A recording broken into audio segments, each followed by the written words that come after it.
இலங்கை அரசியலில் கைது விவகாரம் சூடு பிடித்துள்ள நிலையில் அடுத்தடுத்த நாட்களில் நாடாளுமன்ற உறுப்பினர்களான நாமல் ராஜபக்ச மற்றும் உதய கம்மன்பில அவர்கள் கைது செய்யப்படலாம் என ஒரு தகவல் வெளியாகிருக்கின்றது. பல குற்றச்செயல்களுடன் தொடர்புடைய ஒரு குற்ற கும்பலை அண்மையில் இந்தோனேசியாவில் கைது செய்யப்பட்டு இலங்கைக்கு அழைத்து வரப்பட்டு அவர்களிடம் விசாரணைகளை மேற்கொண்டு வருகின்ற நிலையில பல அரசியல்வாதிகள் மட்டுமில்லாமல் பல வர்த்தகர்கள் என கைது செய்யப்படுவார்கள் என்று ஏற்கனவே போலீசாரால் தெரிவிக்கப்பட்டிருக்கின்றது. இந்த நிலையில் பாத்தாள உலக கும்பலுடன் தொடர்பு இருப்பதாக கூறி தன்னை கைது செய்வதற்கு இந்த அரசாங்கம் முயற்சிப்பதாக நாடாளுமன்ற உறுப்பினர் நாமல் ராஜபக்ச அங்கங்கே புலம்பிக் கொண்டிருப்பதாக சொல்லப்படுகின்றது. இதேவேளை இனங்களுக்கிடையில் வெறுப்பை தூண்டும் வகையில் கருத்து தெரிவித்ததாக கூறி உதய கம்மன்பிலவுக்கு எதிராக சட்டத்தரணி அச்சலா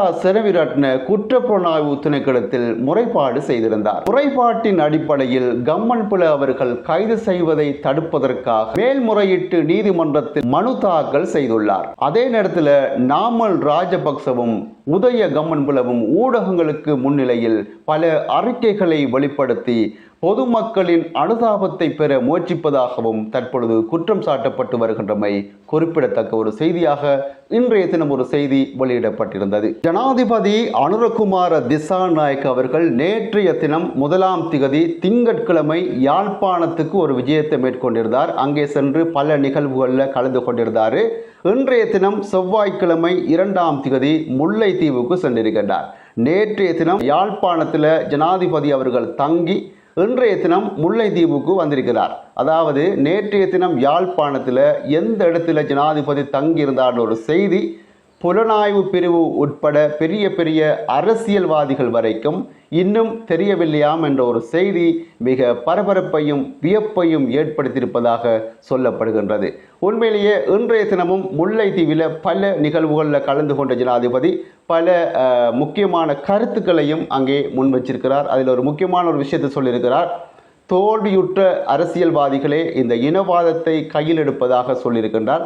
இந்த இனவாதத்தை ஒழிக்க இந்த அரசாங்கம் எந்த ஒரு எல்லைக்கும் செல்ல தயாராக இருப்பதாகவும் ஒரு நல்ல விஷயத்தை சொல்லியிருக்கின்றார். நாம் ஒருபோதும் இந்த இனவாத அரசியலுக்கு இடமளிக்க மாட்டோம் என்ற ஒரு செய்தியையும் குறிப்பிட்டிருந்தார். அதே நேரத்தில் நல்லிணத்தையும் சமாதானத்தையும் ஏற்படுத்தும் குறிக்கோளுடனேயே நாங்கள் செயல்படுவோம், இந்த அரசாங்கம் செயல்படும் என்ற விஷயத்தில் எந்த ஒரு மாற்று கருத்தும் இல்லை என்ற ஒரு செய்தியை ஜனாதிபதி இன்றைய முல்லைத்தீவு நிகழ்வுகளில் ஒரு கருத்தை வெளியிட்டிருக்கிறார் என்ற செய்தி இன்றைய தினம் பார்க்கக்கூடியதாக இருந்தது. முன்னாள் ஜனாதிபதி மஹிந்த ராஜபக்ச அவர்கள் கைது செய்யப்பட்டு 400 ஆண்டுகள் சிறையில் அடைக்கப்பட வேண்டும் என்று சொல்லி சரத் பொன்சேகா ஒரு கருத்தை வெளியிட்டிருக்கின்றார். ஏன் இப்படியாப்பட்ட ஒரு கருத்தை அவர் வெளியிட்டிருக்கிறார் பார்த்து சொன்னாங்க.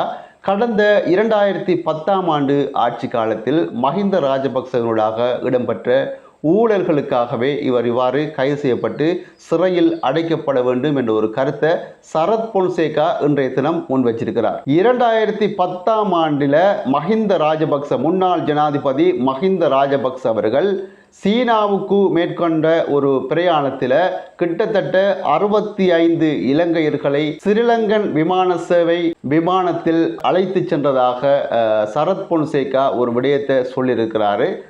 இதற்கு அடிப்படையில் இந்த ஒரு தண்டனை இவருக்கு கொடுத்தால் நன்றாக இருக்கும் சொல்லி சரத் பொன்சேகா ஒரு விஷயத்தை சொல்லியிருக்கிறாரு. அதே நேரத்தில் இன்னும் ஒரு முக்கியமான விஷயம் என்னென்னு பார்த்து சொன்னாங்க. உங்களுக்கு தெரியும், இந்த கணேமுல்ல சஞ்சீவ என்று அழைக்கப்படுகின்ற பாத்தாள உலக உறுப்பினர் ஒருவர் கொல்லப்பட்டிருந்தார். கொழும்பு புதுக்கடை நீதிமன்ற வளாகத்துக்குள்ள சுட்டு கொலை செய்யப்பட்டிருந்தார். அதுக்கு பின்னால் இருக்கக்கூடிய ஒரு முக்கியமான குற்றவாளியாக சொல்லப்படுவதால் இந்த இஷாரா செவதி என்று அழைக்கப்படுகின்ற ஒரு பெண்மணி. இவங்க இப்போ எங்கே இருக்கிறாங்கன்னு பார்த்து சொன்னாக்கா துபாய் நாட்டில் தலைமறைவாக இருப்பதாக சொல்லப்படுகின்றது.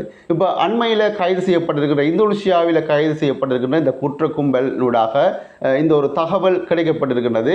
அவர்களுடைய அந்த தகவலுக்கு அமைய சர்வதேச மூலமாக அவர் கைது செய்யப்பட இருக்கிறார் என்ற ஒரு செய்தி கிடைக்கப்பட்டிருக்கிறது. சர்வதேச உதவிகளோட சர்வதேச நாட்டு உதவிகளோட இந்த ஒரு கைது இடம்பெற இருப்பதாக சொல்லப்படுகின்றது. இந்தோனேசியாவில் கைது செய்யப்பட்ட இந்த குற்ற கும்பலை 90 நாட்கள் அவர்கள் தடுப்பில் வைத்து விசாரிக்குமாறு உத்தரவிடப்பட்டுள்ளதாகவும் சொல்லப்படுகின்றது. பார்க்கலாம் இன்னும் என்னென்ன விஷயங்கள் நடக்க இருக்கிறது இந்த நாட்டில் சொல்லி. ஆகவே எந்த ஒரு சேனலுக்கு யாருக்கும் புதுசாக வந்து சொன்னாக்கா மறக்காமல் இந்த ஒரு சேனலையும் சப்ஸ்கிரைப் பண்ணிவிட்டு வீடியோக்களை பாருங்கள். நான் போடுகின்ற அனைத்து வீடியோக்களும் உடனுக்குடன் உங்களுக்கு நோட்டிஃபிகேஷனாக வந்து சேரும் என்பதில் சந்தேகம் கிடையாது. இன்னும் ஒரு செய்தியில் உங்கள் அனைவரையும் சந்திப்போம். அதுக்கு முதல்ல இந்த செய்தி சம்பந்தமான கருத்துக்களை பதிவிட மறக்காதீர்கள். இன்னும் ஒரு செய்தியில் உங்கள் அனைவரையும் சந்திக்கும் வரை விடைபெறும் நான் என்றும் உங்கள் அன்பின் தோழன் தாஜுதீன் ரைஸ். நன்றி.